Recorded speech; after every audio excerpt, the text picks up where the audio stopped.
Hi everyone, welcome back. അപ്പോൾ ഇന്ന് നമ്മൾ കുട്ടികൾക്കൊക്കെ ഏറ്റവും കൂടുതൽ ഇഷ്ടമുള്ള വേഫർ റോൾസിൻ്റെ റെസിപ്പിയാണ് കേട്ടോ ചെയ്യുന്നത്. അപ്പോൾ നമ്മൾ കേക്ക് ഡെക്കറേറ്റ് ചെയ്യാനും അതുപോലെ കുട്ടികൾക്ക് കഴിക്കാനായിട്ട് ഇതുപോലുള്ള വേഫർ റോൾസൊക്കെ പുറത്തു നിന്ന് വാങ്ങിക്കാറുണ്ട്.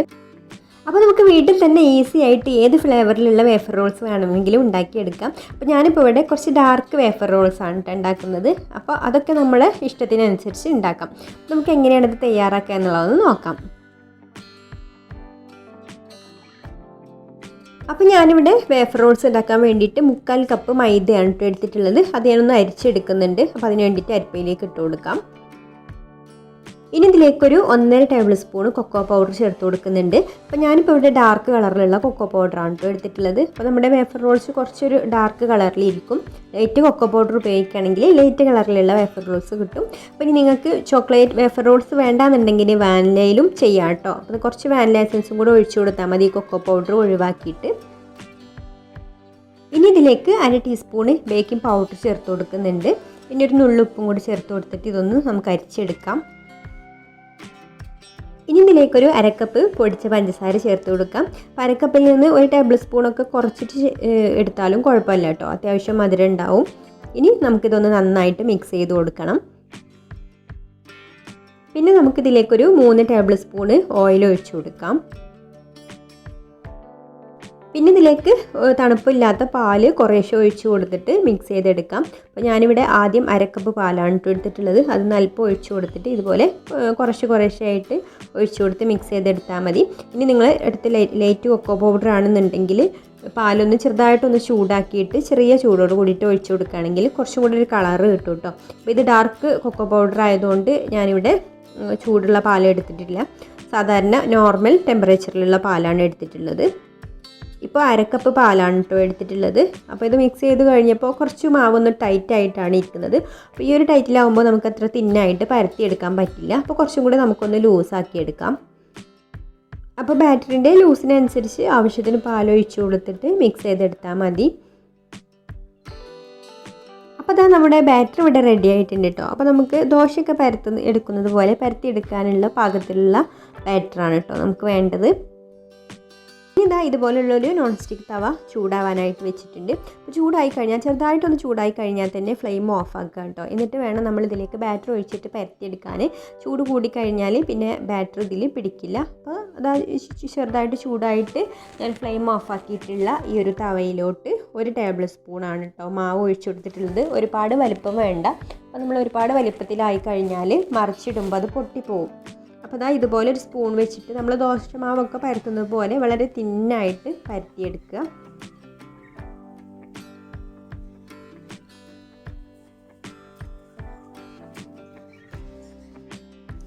ഇനി നമുക്ക് ഫ്ലെയിമിൽ വെച്ച് കൊടുക്കാം. അപ്പോൾ ഞാനിതാ സ്റ്റൗ കത്തിച്ചിട്ടുണ്ട്. എന്നിട്ട് പാൻ അടുപ്പിൻ്റെ മുകളിൽ വെച്ച് കൊടുത്ത് ഹൈ ഫ്ലെയിമിൽ തന്നെയാണ് കേട്ടോ ഇപ്പോൾ ഇട്ട് വെച്ച് കൊടുക്കുന്നത്. ഒരു 2-3 മിനിറ്റ് കുക്ക് ചെയ്തെടുക്കണം. അതായത് ഇതിൻ്റെ മുകൾ ഭാഗം ഒന്ന് നന്നായിട്ട് ഡ്രൈ ആവുന്നത് വരെ കുക്ക് ചെയ്തെടുക്കാം. അപ്പോൾ ഇതാ അടിവാശമൊക്കെ ഒന്ന് വെന്ത് വരുമ്പോൾ ഇതുപോലെ ചെറുതായിട്ടൊന്ന് ഇങ്ങനെ അവിടെ ഇവിടെയൊക്കെ ആയിട്ടൊരു പൊങ്ങൽ വരും കേട്ടോ. ആ ഒരു സമയത്ത് നമുക്കിത് പതുക്കെ എടുത്തിട്ടൊന്ന് മറിച്ചിട്ട് കൊടുക്കണം. അപ്പോൾ വളരെ തിന്നായിട്ടുള്ളതാണ്. നമ്മൾ മറിച്ചിടുമ്പോൾ പ്രത്യേകം ശ്രദ്ധിക്കണം കേട്ടോ, പൊട്ടി പോവാതെ. അതുപോലെ തന്നെ ഒരുപാട് വലിപ്പം കൂടിക്കഴിഞ്ഞാൽ ഇതുപോലെ മറിച്ചെടുത്ത് കഴിയുമ്പോൾ പൊട്ടി പോകും കേട്ടോ. അപ്പോൾ ഈ ഒരു വലിപ്പത്തിൽ തന്നെ ഉണ്ടാക്കിയാലാവും നന്നാവുക. ഇനി ഈ ഒരു ഭാഗം കൂടി നമുക്കൊരു 2-3 മിനിറ്റ് കുക്ക് ചെയ്തെടുക്കാം, നേരത്തെ കുക്ക് ചെയ്തെടുത്തതുപോലെ തന്നെ. എന്നിട്ട് വീണ്ടും ഒന്നും കൂടി മറിച്ചിട്ട് കൊടുക്കണം.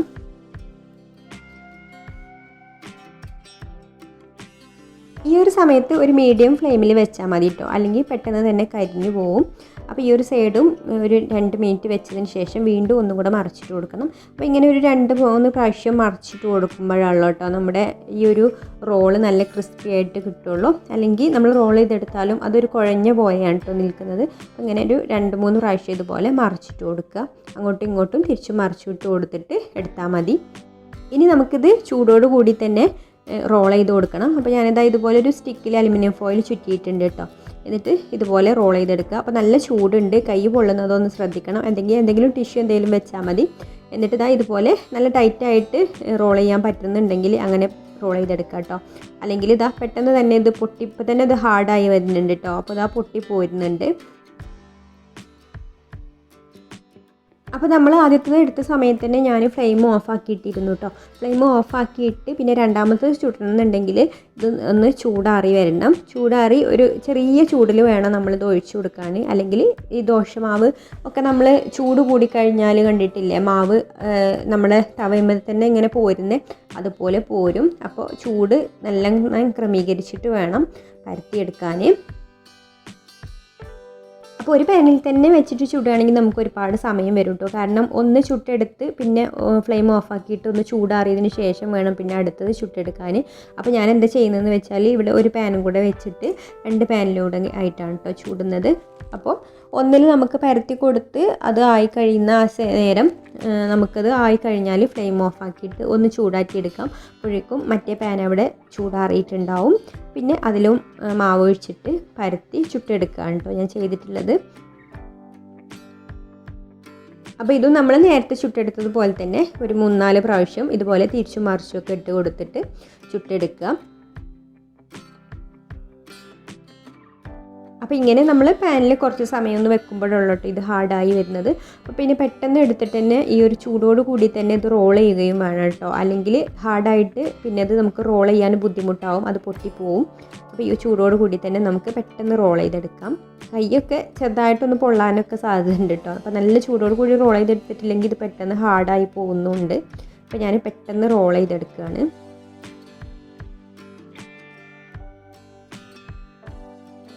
അപ്പോൾ ഇതുപോലെ റോൾ ചെയ്തിട്ട് പിന്നെ നമുക്ക് ഈ സ്റ്റിക്ക് ഇതുപോലെ എടുത്ത് മാറ്റാം.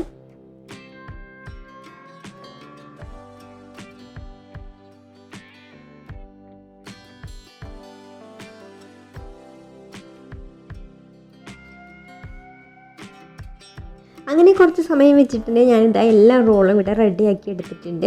അപ്പോൾ എല്ലാവർക്കും വീട്ടിൽ ഈസി ആയിട്ട് ഈ ഒരു വേഫർ റോൾ ഉണ്ടാക്കിയെടുക്കാം. അപ്പോൾ നിങ്ങൾക്ക് ഞാൻ പറഞ്ഞ പോലെ തന്നെ ലൈറ്റ് കൊക്കോ പൗഡർ എടുക്കുകയാണെങ്കിൽ ലൈറ്റ് കളറിലുള്ള വേഫർ റോൾസ് കിട്ടും കേട്ടോ. അപ്പോൾ നമ്മൾ എടുക്കുന്ന കൊക്കോ പൗഡറിൻ്റെ കളറിനനുസരിച്ച് വേഫർ റോളിൻ്റെ കളറിലും മാറ്റുണ്ടാവും.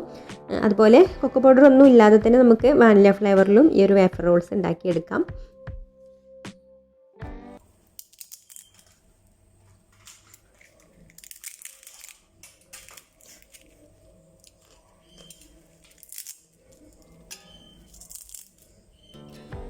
അപ്പോൾ നല്ല ക്രിസ്പി ആയിട്ടുള്ള വേഫർ റോൾസ് ആണെന്ന് നിങ്ങൾ കണ്ടല്ലോ. അപ്പോൾ എല്ലാവർക്കും ഈ ഒരു വീഡിയോ ഇഷ്ടമായിട്ടുണ്ടാവും എന്ന് വിചാരിക്കുന്നു.